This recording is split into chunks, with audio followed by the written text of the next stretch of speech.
Ada kondisi-kondisi yang melatar belakangi sesungguhnya kenapa kemudian Allah Subhanahu wa taala mengisra dan memi'rajkan Nabi Muhammad SAW.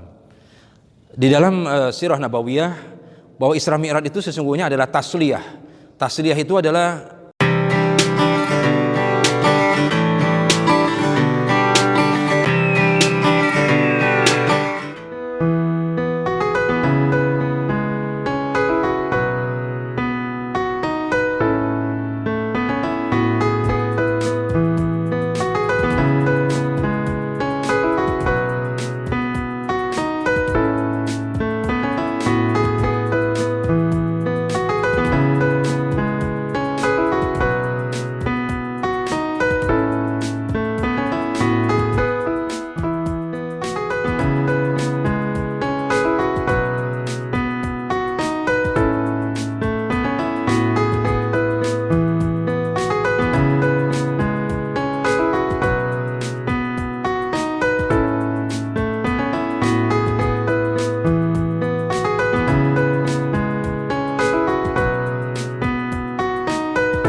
Bismillahirrahmanirrahim. Assalamualaikum warahmatullahi wabarakatuh. Sahabat muslim dimanapun berada, Alhamdulillahilladzi arsala rasulahu bil huda wa dinil haq liyudhhirahu ala dini kullih wa kafa billahi syahida. Muhammadur Rasulullah walladzina ma'ahu asyidda'u 'alal kuffari ruhama'u bainahum tarahum ruk'an sujada yabtaguna fadlan minallahi wa ridwana. Bersyukur pada Allah Subhanahu wa taala, alhamdulillah wa syukurillah. Salawat kepada Nabi Muhammad SAW, semoga selalu terlimpah curah. Dan juga buat kita semuanya, buat semua jamaah, sahabat muslim dimanapun berada, semoga selalu Allah berikan kebaikan-kebaikan dalam suasana yang baik. Allah berikan kesehatan walafiat, dan utamanya adalah kesehatan, nikmat iman Islam. Semoga selalu Allah jaga, Allah kekalkan dalam hati kita. Amin ya rabbal alamin. Hadirin para sahabat muslim dimanapun berada, kita masih berada di bulan Rajab. Sebagian riwayat bahkan hampir seluruhnya ulama mengatakan bahwa bulan Rajab adalah bulan di mana Rasulullah SAW diisra dan dimi'rajkan oleh Allah Subhanahu wa taala. Tentunya sangat panjang ceritanya ketika kita berbicara tentang Isra wal Mi'raj. Dalam kesempatan yang sangat singkat ini, sahabat muslim dimanapun berada, saya ingin berbagi dengan sahabat sekalian, sahabat muslim dimanapun berada, apa sesungguhnya pesan penting seputar Isra dan Mi'rajnya Nabi Muhammad SAW.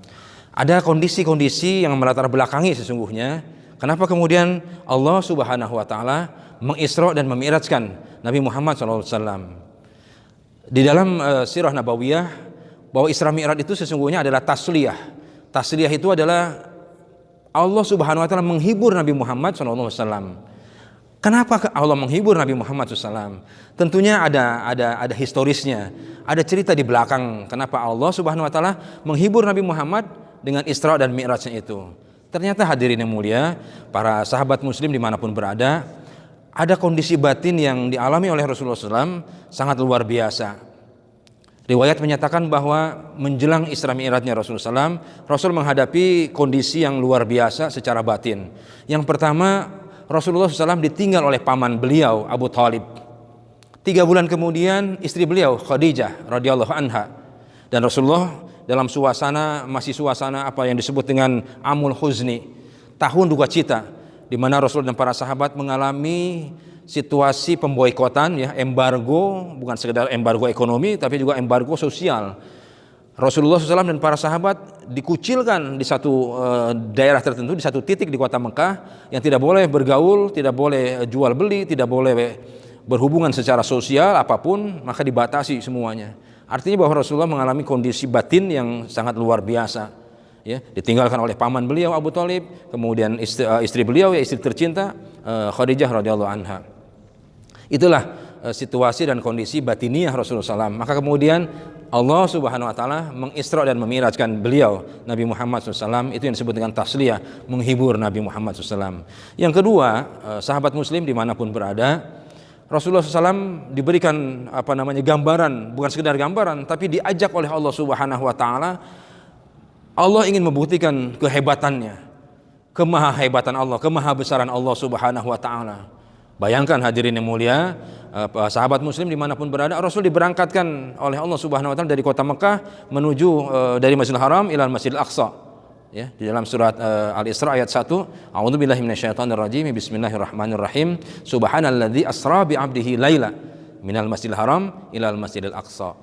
Jadi Allah berangkatkan Nabi Muhammad SAW dari Masjidil Haram di kota Mekah menuju Masjidil Aqsa di Palestina, yang kurang lebih jaraknya berapa? 1.500 km ya, kurang lebih dalam catatan beberapa riwayat ya, di dalam beberapa catatan sejarah. Kurang lebih sekitar 1.500-an kilometer. Kemudian setelah itu Allah Subhanahu wa taala memberangkatkan Nabi Muhammad SAW ke Sidratil Muntaha. Ya, ke Sidratil Muntaha. Ya. Kalau saya dalam bahasa bodoh saya mengatakan di mana Sidratil Muntaha? Di arasnya Allah Subhanahu wa taala. Kita lihat saja coba yang disebut dengan alam semestanya Allah Subhanahu wa taala, ya. Di luar planet kita, ya planet bumi, banyak planet-planet yang lain, ya, banyak planet yang lain. Kita bertanya di mana kalau gitu Sidratul Muntaha, ya. Di mana ada Sidratul Muntaha itu? Inilah kebesaran Allah Subhanahu wa taala. Singkat cerita, begitulah kemudian Allah Subhanahu wa taala menunjukkan kehebatannya, menunjukkan kemahabesaran Allah Subhanahu wa taala. Rasulullah diantar oleh malaikat Jibril, bahkan sebagian riwayat mengatakan bukan saja Jibril tapi malaikat Mikail juga mendampingi Rasulullah SAW dengan berkendaraan buraq. Riwayat mengatakan buraq itu adalah sejenis hewan berbentuk seperti kuda atau keledai, lebih besar dari keledai, lebih kecil dari bigol, ya, atau lebih kecil dari kuda, kurang lebih itu. Allah Subhanahu wa taala memberangkatkan beliau Nabi Muhammad SAW untuk ke Sidratul Muntaha. Yang kita ketahui bahwa pesan pentingnya adalah sholat lima waktu, pesan dari Allah Subhanahu wa taala sejak saat itu kemudian sampai hari ini, dan nanti sampai kita menghadap Allah Subhanahu wa taala kita laksanakan sholat 5 waktu. Maka yang pertama, hadirin yang mulia, sahabat muslim dimanapun berada, maka pesan penting yang pertama Isra Mi'raj adalah sholat 5 waktu. Kalau kita baca sejarah sebelumnya, Allah Subhanahu wa taala memerintahkan 50 waktu, ya, kemudian sampai pada titik 5 waktu. Nah, kalau kita perhatikan semua perintah-perintah Allah melalui malaikat Jibril, perintah zakat, perintah haji dan seterusnya, Allah Subhanahu wa taala sampaikan kepada malaikat Jibril sampaikan kepada baginda Rasul Muhammad SAW. Tetapi khusus masalah salat, ya, Allah Subhanahu wa taala memanggil langsung Nabi Muhammad SAW untuk menghadap ke Allah Subhanahu wa taala untuk menerima pesan 5 waktu itu. Ini menandakan bahwa salat 5 waktu itu amat sangat penting. Ya, model perintahnya saja bukan melalui malaikat Jibril secara langsung, tetapi Rasulullah SAW yang dipanggil oleh Allah Subhanahu wa taala untuk menerima pesan penting itu. Sahabat muslim dimanapun berada, maka hari ini kita belajar bagaimana kita menjaga sholat 5 waktu kita. Sholat adalah amalan yang besok akan pertama kali dihisab oleh Allah Subhanahu wa taala. Awalu ma yuhasabul abdun yaumal qiyamah as-shalah.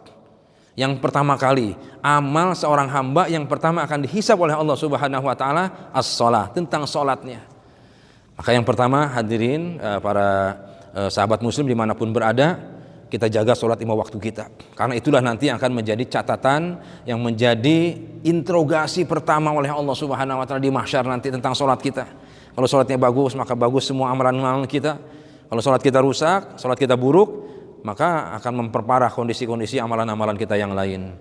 Yang kedua, sahabat muslim dimanapun berada, apa pesan penting dari Isra Mi'raj? Tentang keimanan, tentang keyakinan hebatnya Allah Subhanahu wa taala.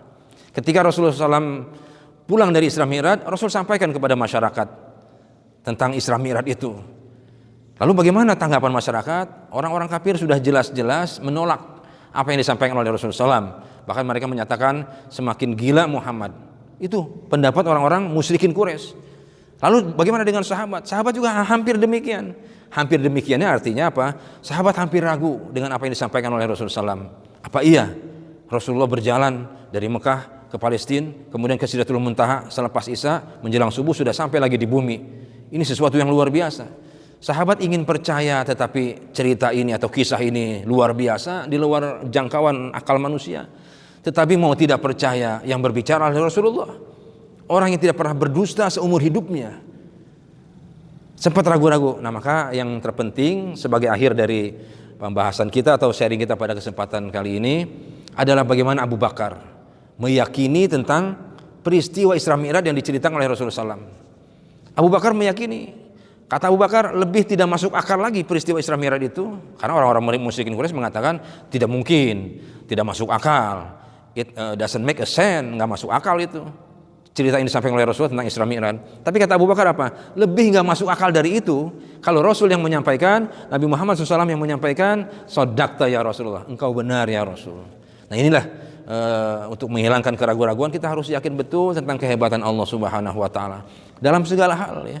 Jadi para sahabat Muslim dimanapun berada, itulah yang mungkin berbagi kita dalam kesempatan ini tentang pesan pentingnya sholat, kemudian yakin kepada Allah Subhanahu Wa Taala bahwa Allah itu maha hebat, Allah itu maha kuasa, luar biasa.